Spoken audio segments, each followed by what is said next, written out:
It's time for the cardiovascular system test review. Remember, this test is going to focus on 3 lessons: the introduction, the heart, and circulation and blood vessels.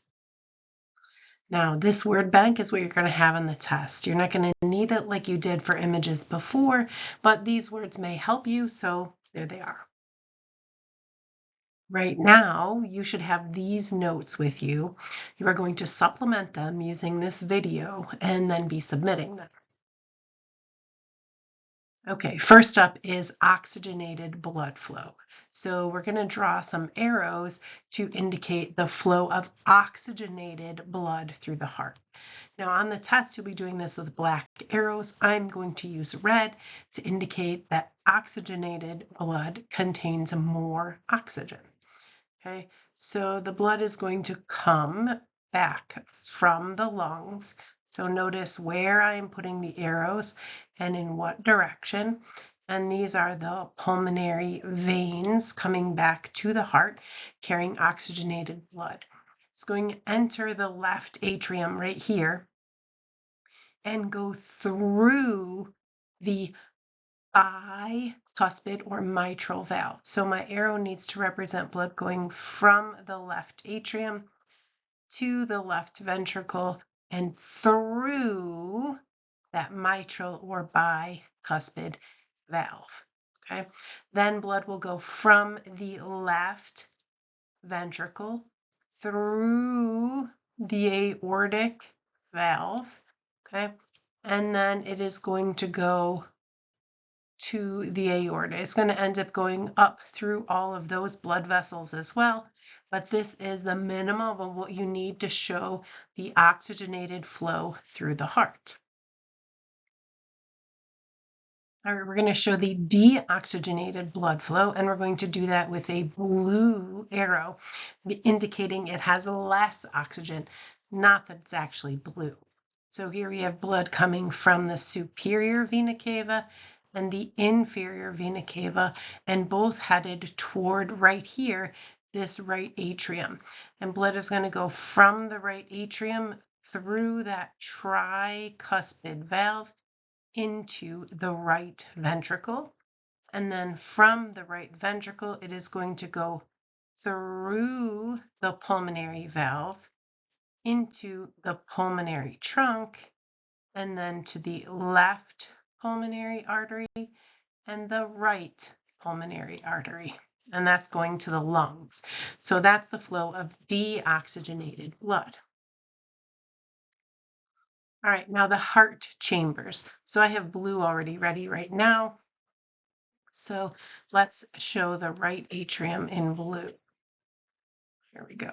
So this chamber right here, in blue, the right atrium. Left atrium in red, that's this chamber right here. Okay. The left ventricle in yellow, so that's this chamber right here. Okay. And then we have the right ventricle in green, that is this chamber right here. Okay.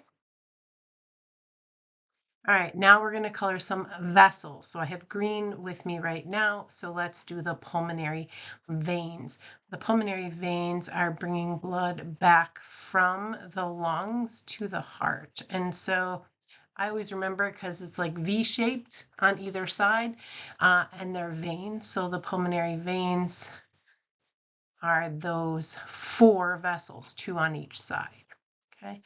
Let's do red, the superior vena cava.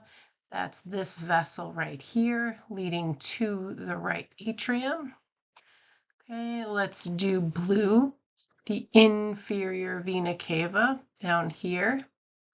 Okay, also leading to the right atrium. We have orange, the pulmonary trunk. So that is this central part right here coming out of that right ventricle, the pulmonary trunk.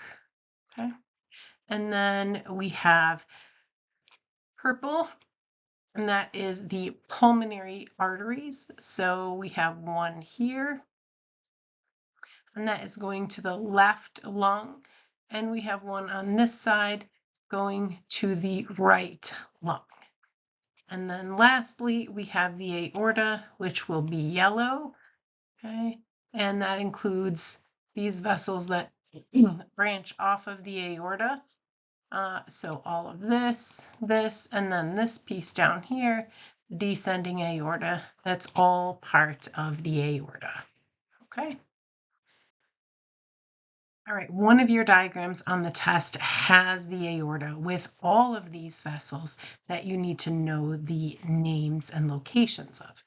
Okay, so first let's do here the aortic arch. So I just like to think about it's the part that where it curves like this, okay, and it's going to be below, for the most part, below those three branches. So those three. Okay, and then let's see, let's do the ascending aorta.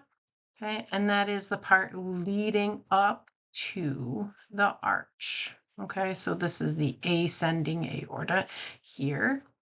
Okay, which means the descending aorta right here, okay, leads below that arch. So the ascending aorta leads up to the arch.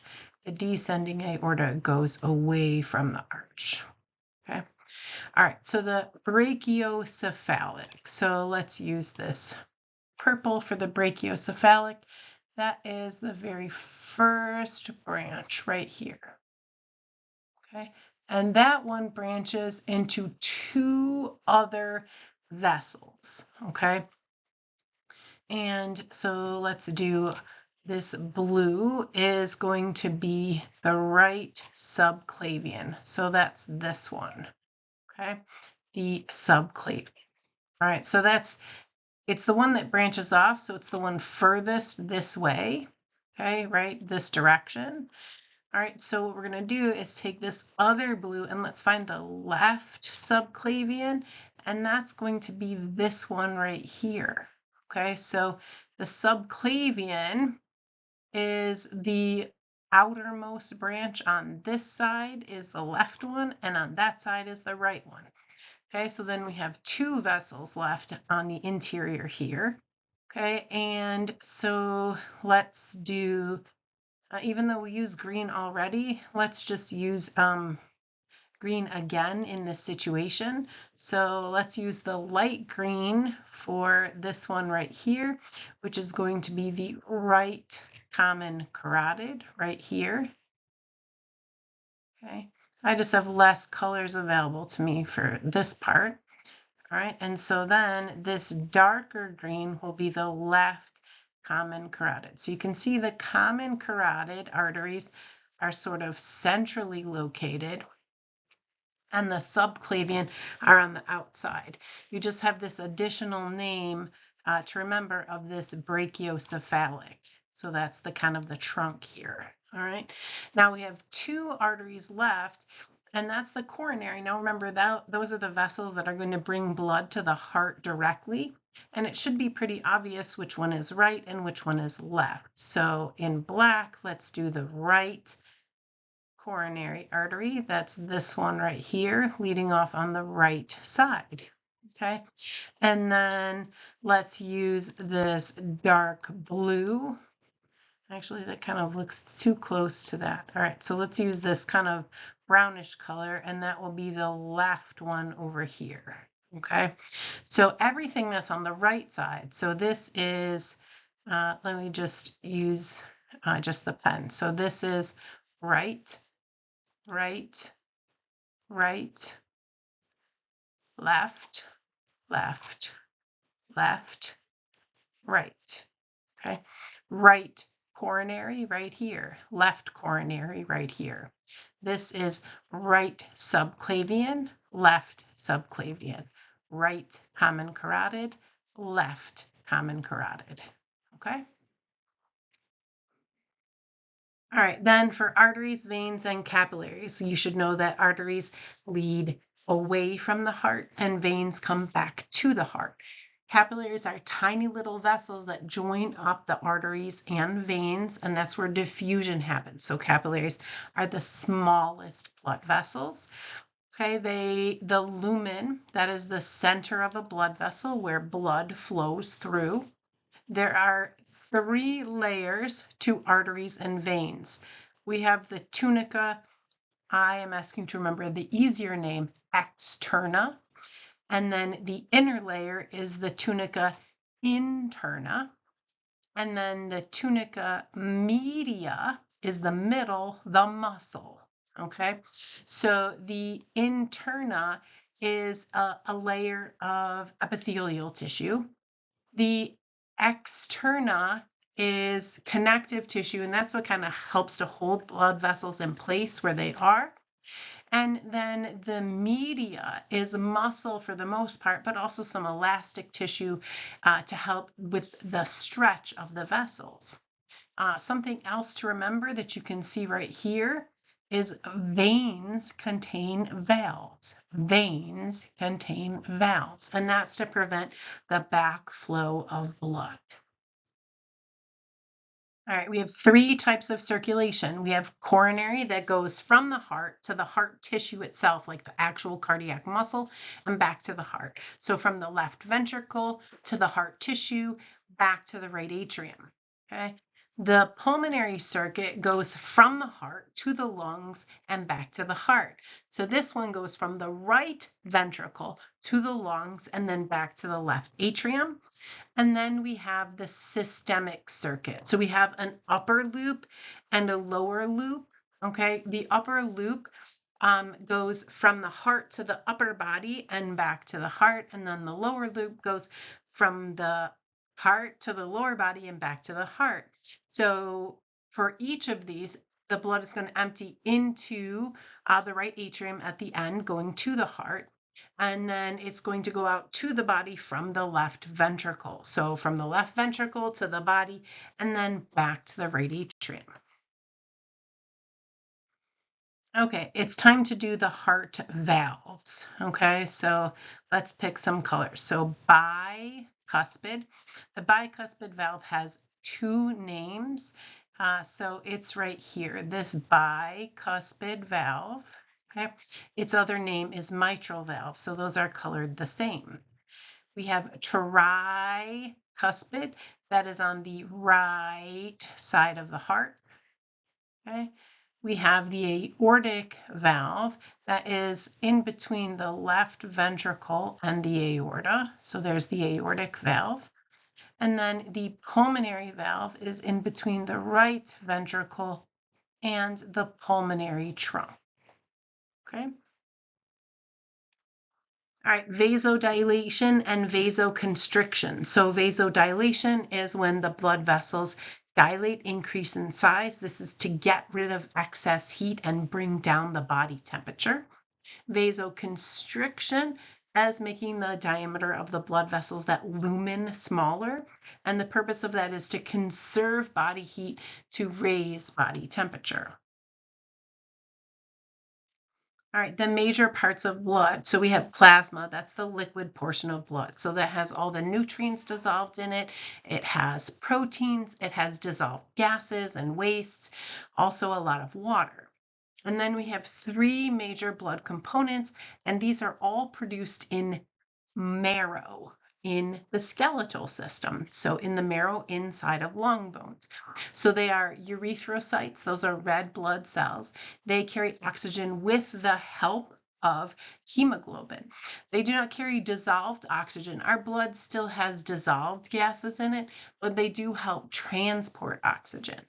And then we have lymphocytes or leukocytes, and those are white blood cells, and they help fight infection. And then we have thrombocytes or platelets, and they help to clot blood. All right, some important factors to remember about the heart. It's made of cardiac muscle. It pumps blood and maintains blood pressure. It's located between rib number 2 and rib number 6. It tilts slightly to the left. That's that apex of the heart. Its mass is between 250 and 350 grams. That's less than a pound because a pound is about 450 grams. It is located behind your sternum, your heart protector, and it's about the size of your fist. Some more to remember: normal heart rate for an adult is 60 to 100 beats per minute. Normal blood pressure is 120/80. That 120 is the systolic number, which is the ventricular contraction, and 80 is the diastolic number, or ventricular relaxation. The normal heart sounds are lub, dub, and they result when the valves close. So just think about the slamming of the door makes the noise, the closing of the valve makes the noise. All right, and then you should know the names and locations of these vessels. Now they can either be arteries or veins. Remember that arteries are going away from the heart and veins are coming back to the heart. So we have the carotid arteries in our neck. Remember, those are branching right off of the aorta. We have the jugular vein in our neck. Okay. Brachial, that is in the upper part of your arm. Thoracic in your chest. Hepatic to the liver or from the liver. Gastric, stomach. Renal, kidney. Subclavian, under your clavicle. Radial. So radial is on the thumb side. But remember, when standing in anatomical position, that means that the radial artery is lateral, closer to the outer edge, not close to the midline. So it is lateral in that antebrachial, the forearm region. Whereas ulnar would be on the medial side. So that's on the pinky side. And we're in an anatomical position, that is the medial side of the antebrachial region. Femoral is in your thigh, near your femur. Popliteal, remember that's the posterior, the back side of the knee. Anterior tibial, so anterior is the front. Tibial, that is the bone in one of the bones in your lower leg. So anterior tibial would be on the crural side of your leg, the shin side, whereas the posterior tibial would be on the sural side of your lower leg, or the calf side. And then dorsalis pedis is a blood vessel that is checked often in diabetics, that is found on the top of your foot. Okay. All right, that is a lot, but you need to review and study for the test in a way that makes sense for you. Remember, there is a Quizlet. This video should help with a lot. I just know you're going to do awesome.